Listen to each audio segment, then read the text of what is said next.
Donc après avoir vu le cycle de l'eau, les réserves en eau utilisables par l'homme, eh bien on s'est rendu compte que ces réserves sont très faibles. Ce qui implique que l'homme doit faire attention à ces réserves en eau, notamment au niveau de la pollution. C'est pour cela que nous allons voir dans ce grand 2 une gestion obligatoire des ressources en eau. Avec comme introduction, eh bien, la constatation que l'on peut faire, c'est que l'eau est inégalement répartie et en plus elle est sensible à de multiples pollutions. Ces pollutions auront donc des conséquences néfastes à la fois sur l'environnement et sur la santé. Ainsi, c'est ce que l'on vient de dire, l'homme est obligé de savoir gérer ses ressources en eau, sans quoi cela pourrait entraîner une grave pénurie d'eau à tous les points de vue du globe, c'est-à-dire pas uniquement dans certains pays en voie de développement qui ont du mal à accéder à des ressources en eau. Cela pourrait également toucher des pays développés si jamais l'homme ne savait pas gérer ses ressources en eau.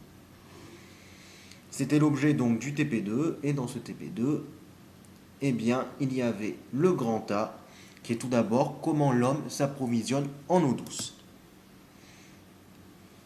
C'est la problématique. C'est où prélève-t-on l'eau potable? En effet, où est-ce que l'on peut trouver cette eau potable? Et qu'est-ce que l'on entend par eau potable? En fait, définir ce qu'est l'eau potable, à partir de quand est-ce qu'on décide qu'une eau est potable ou une eau n'est pas potable, et où est-ce qu'on la prélève. On va commencer donc par voir au niveau de la France quelles sont les différentes origines du prélèvement d'eau. Pour cela, je vous avais demandé durant ce TP de répondre à certaines questions, notamment la question 1, la page 221. Donc, à partir d'une étude de document, on pouvait répondre que, en somme, en France, on prélève l'eau dans 3 types de points différents. Le premier point de prélèvement, ce sont les lacs et les rivières. Le deuxième point de prélèvement, ce sont les sources ou résurgences. Et dans le cas de lacs et rivières et sources ou résurgences, eh bien, cela concerne les eaux de surface.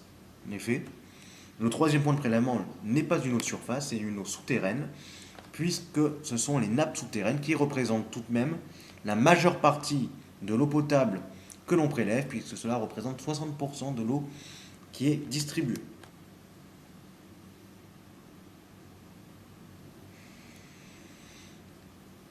De plus, pourquoi est-ce que l'eau souterraine est également plus utilisée? Eh bien, évidemment, l'eau de surface est plus sensible à la pollution, bien qu'on verra après que les nappes souterraines sont également polluées.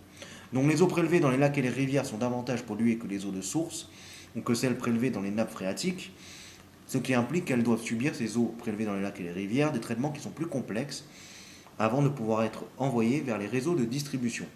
Et ces traitements, on les verra ultérieurement pour voir comment est-ce que l'homme épure l'eau afin de la rendre potable et buvable afin qu'elle soit distribuée donc dans les canalisations.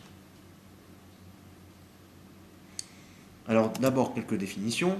C'est quoi une résurgence? Puisque j'ai utilisé le terme tout à l'heure, c'est une source en général à fort débit où les eaux souterraines réapparaissent après un trajet plus ou moins long dans un réseau souterrain.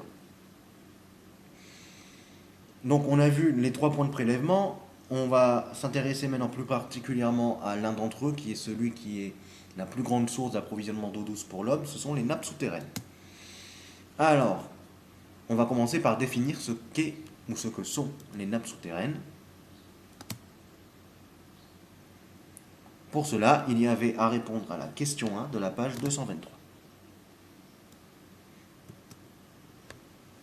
Donc, déjà, quelles sont les régions plus productives en eau? Alors on constate que ce sont les plaines alluviales ou les alluvions qui sont gorgées d'eau et qui sont alimentées par la rivière. Il y a également les plaines ou les bassins sédimentaires dans lesquels les roches qui sont poreuses sont emplies, ou c'est pas ampliées, c'est empli, c'est-à-dire remplies, qui sont gorgées d'eau sur de grandes surfaces. Et une roche poreuse, alors je rappelle ce que c'est une roche poreuse, des exemples de roches poreuses, les sables, les grès. Donc une roche poreuse est perméable en petit, Pourquoi? Parce que l'eau remplit les interstices entre les grains de la roche. On dit que c'est une roche perméable en petit. On va distinguer perméable en petit, perméable en grand. Les roches perméables en grand, ce sont les roches qui sont fissurées, telles que le calcaire ou le granit. Pourquoi? Eh bien, l'eau ne passe pas entre les cristaux de la roche, mais uniquement dans le réseau de fractures que contiennent ces roches. D'accord? Donc, perméable en petit, c'est-à-dire que l'eau peut circuler entre les grains, d'accord? Entre les interstices, non, pardon, dans les interstices entre les grains de la roche, tandis qu'une roche perméable en grand, eh bien, l'eau ne peut pas parcourir les cristaux, enfin, ne peut pas parcourir, ne peut pas passer entre les cristaux, tandis qu'elle est obligée de passer dans les fissures que contiennent, les fissures, les fractures que contiennent la roche perméable en grand. Donc voici un schéma d'un aquifère. Donc on constate qu'il y a deux catégories de nappes sur ce schéma, la nappe captive et la nappe phréatique. Pourquoi est-ce que la nappe est captive? Eh bien, dans le cas où la zone où les roches ont gorgé d'eau, c'est ce qu'on appelle l'aquifère, se situe entre deux couches imperméables. Ces couches imperméables sont des zones rocheuses où l'eau ne peut pas pénétrer. D'accord? C'est pour ça qu'on dit imperméable. Ça, c'est le cas d'une nappe captive. Quand il y a un toit et un mur et que l'aquifère est contenu entre ces deux zones. Dans le cas où il n'y a pas de couche imperméable supérieure, où il peut donc y avoir une remontée, une sortie d'eau au niveau d'une source, on parle dans ce cas de nappe phréatique. Elle n'est pas donc captive. Donc, pour résumer cela, les nappes souterraines sont localisées dans des couches géologiques qui sont appelées des aquifères. Ces aquifères sont capables de stocker des fluides et la qualité d'un aquifère dépend des caractéristiques géologiques, c'est-à-dire la porosité et la perméabilité des roches réservoirs qui le composent. En gros, plus les roches réservoirs sont capables d'être gorgées d'eau, mieux est en général l'aquifère.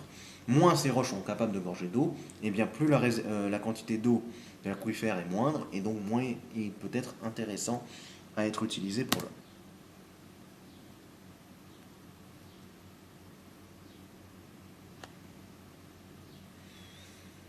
Donc, c'est à l'aide de forages qu'on arrive à repérer la notion de toit, puisque le niveau supérieur d'une nappe souterraine s'appelle le toit. Alors, pour être plus précis, c'est le niveau où les espaces de la roche ne sont plus saturés en eau. C'est-à-dire, il y a une zone où il y a plein d'eau, hop, et puis à un moment, c'est ce que j'ai dit, on arrive à une couche imperméable. À cette zone-là, les roches ne sont plus saturées en eau, c'est ce qu'on appelle le toit. On le trouve à l'aide de forages. A l'inverse, ce qui est en dessous, c'est ce qu'on appelle le mur, c'est le niveau inférieur d'une nappe souterraine. C'est ce qu'on a vu dans le schéma précédent. Alors, lorsque l'aquifère, lui, est très proche de la surface, ou même affleure à cette surface, il est facilement accessible. C'est ce qu'on a vu à l'instant. Dans ce cas-là, on dit que la nappe est libre, on parle de nappe phréatique. C'est à distinguer de ce que l'on a vu dans le point précédent, qui s'appelle les nappes captives, dans lequel cas l'aquifère est contenu entre deux couches rocheuses de type imperméable. En haut, la limite de l'aquifère, c'est le toit. En dessous, la limite de l'aquifère, c'est ce qu'on appelle le mur de la nappe. Donc c'est ce que je viens de dire. Dans ce cas-là, on parle de nappe captive si jamais l'aquifère est recouvert par des niveaux imperméables. Alors quelques définitions de ce que l'on vient de dire. Le terme porosité, c'est l'ensemble des volumes de petite taille qui séparent les particules constitutives d'un sol ou d'une roche. D'accord? En somme, c'est les espaces entre les particules d'une roche ou d'un sol. Et dans ce cas-là, on parle de porosité, c'est-à-dire qu'un sol est poreux parce qu'il a ces espaces-là. La perméabilité, c'est la capacité d'un sol à laisser passer l'eau des couches supérieures vers les couches inférieures. Un sol argileux est peu perméable par rapport à un sol sableux. D'accord? Le sable laisse facilement passer l'eau. Essayez d'aller à la plage et jeter un seau d'eau, l'eau ne va pas rester stagnante, elle va pénétrer directement dans le sol. Par contre, si vous trouvez de l'argile, vous mettez de l'eau dessus, l'eau elle passe pas dans l'argile.